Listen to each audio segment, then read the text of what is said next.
I was one of four 6-year-old children, girls, to integrate the public school system here in New Orleans in 1960. Well, being 6 and not really understanding what was going on at the time during the Civil Rights Movement, my parents didn't explain anything to me. I always say to people that it would be really, really hard to explain to a 6-year-old child what I was about to encounter going to school that day. So the only thing that they said to me is that you are going to go to a new school and you better behave.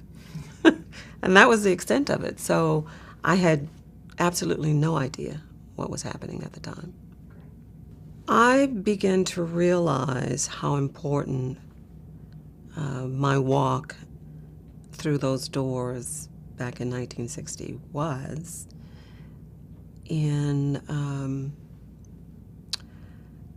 probably about the 80s. I was, I believe, 17 or 18 years old when I was asked to do an interview, and the reporter showed me a copy of the Norman Rockwell painting. Even though I was accustomed to looking at old magazines and Eyes on the Prize and seeing all that footage, I understood that it was important, but it didn't really hit me until I saw the Norman Rockwell painting. And I realized that it wasn't something that just happened in New Orleans, but it was something that people all across the country, all across the world actually recognized, especially through the painting. And I always say that the lesson I took away was a lesson that Dr. King tried to teach all of us. And that was that we should never look at a person and judge them by the color of their skin. That is the lesson that I learned in that classroom at 6 years old, simply because I crossed a picket line, a mob every day for a whole year. They were all white, screaming, yelling, threatening to harm me. And yet every day when I entered the building, there was a woman there to greet me, and she was also white.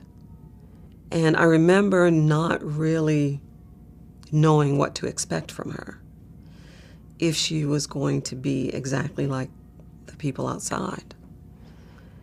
But she did everything she could to make my day filled with fun.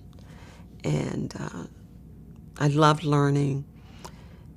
She not only taught me, but she read stories to me. We played games and we did music and everything, to the point that I never missed a day that whole year. I knew that if I got past the mob and inside of the building, I was going to have a great day, and it was because of her.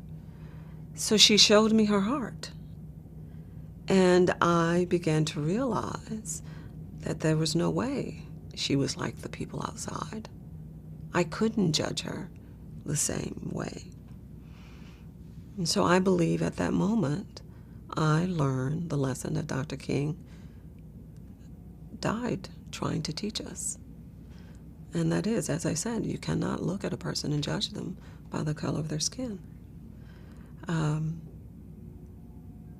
That shaped me into who I am today.